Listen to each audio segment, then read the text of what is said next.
Unyumvira ukuntu mwarimu wanje yigize umuhinga mu kutubaza akabazo we yise kari gatari kakisanga yikwegeye ibibazo. Isangemwo. Bonjour, nitwa Madame LYSE, nije nzobigisha ibiharuro uwo mwaka wose.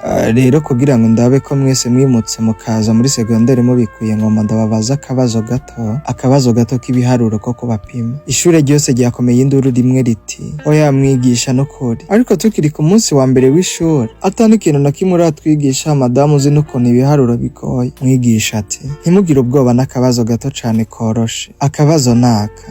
Isangemwo. Maria afise imicungwe 6, Paul aciye mwaka 2, none Maria asigaranye imicungwe ingahe? Isangemwo. Fabien yaciye akiriza urutoki n'ingoga imbere y'abandi bose maze mwarimu acaramutora kugira ngo asubize ikibazo n'ingoga. Fabien imbere yuko yishura ikibazo yaciye abanza abwira mwarimu ati mwarimu ndafise ikibazo. Mwarimu ati baza nta ngorane. Fabien ati mwigisha kubera iki none Paul yatse Maria imicungwe yiwe? Ego kweri kubera iki none ayimwatse ntivyumvikana? Mwigisha ati nico kibazo cawe fa. Ako nakarorero natanze kugira ngo turonke inyishu vyoroshe y'iki kibazo. Fabien ati erega mwigisha ikibazo kiraho nyene kuko Paul ni gisoma. Mwigisha ati oya mwe muriko murantahura kutariko. Nimufate Paul kari umugenzi wa Maria hama Paul akaka imicungwe Maria kugira ngo babe baritwengera. Fabien ati kubwanje mbona atakintu gitwengeje kirimwo mwigisha kuko amategeko y'iki gihugu aratomoye neza kubisoma. Mwigisha ati la. Fabien kara akabazo gato cane, akabazo ko gufata 6 moede 6 gukuramwo 2. Banyeshe nuko bimeze ntimubigire birebire. Fabien ati oya madame wewe kandi uriko urabifata nk'akantu gato kumbika ari kibazo gikomeye cane. Iki ni kibazo c'ingeso y'ubusuma. Uyu munsi Paul atanguye yiba imicungwe, ejo azomena banki, ahubwo Paul afatwa afungwe hakiri kare. Bamutware mu gasha atariba n'ibindi. Mwarimu ati Isangemwo.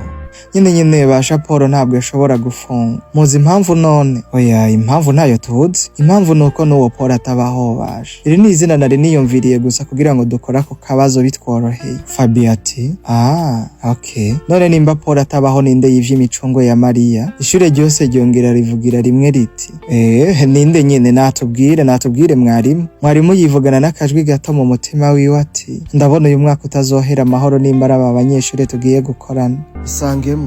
Fabien n'ubundi ati madame iki kibazo mbere kiratangaje. Igihe Paul yibiyo micungwe niho waruri wowe wari maneko yiwe uriko uramucungira canke ese hari saha zingahe harahasubira he? Madame uravye igihe Paul yibi imicungwe ya Maria yari afise umugambi wo kumwiba imicungwe gusa akagenda canke yagiriye kanamu kubagura. Ikengeri yo kuja kuruhuka yaciye ivuzwa. Ariko Fabien waguma abwira mwarimu ati mwarimu ntugire ngo turaja kuruhuka utavuze neza uko ivy'ubwo busuma vyagenze. Uratubwira aho waruri igihe Paul yakora ayo mabara. Ni wowe utegerezwa kuba n'umutangabuhamya kuko ni wowe n'ikirego kizanye imbere yuko Maria kizana. Ibi bitwereka ko nawe vyakubabaje. Isangemwo nawe rero. Isangemwo. Iki kiyago uriko uracumviriza urumva ko gisekeje n'ivyo, ariko kandi uri umuhinga aho urumvamwo ubuhinga budasanzwe muri co. Iyi ni ya Isangemwo nawe y'ubwenge imwe isohoka rimwe mu myaka 10. Isangemwo.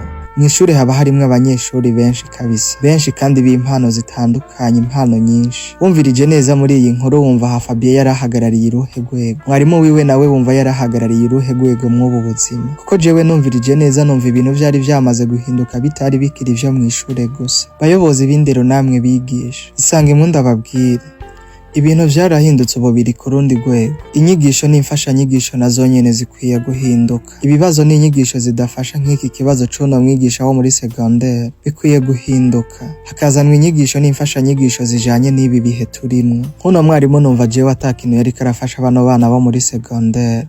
Sinzi hano iwacu ko na secondaire ikibaho. Ni inkuru nasubiyemwo ndayandika neza. Rero sinzi nimba secondaire ikihaba ariko byo kwari kwisangamwo. So biruka ariko ari nako kandi ndabibutsa ko nushaka kugera kure uzujane n'abandi, ariko niwashaka kunyaruka uzugende wenyene.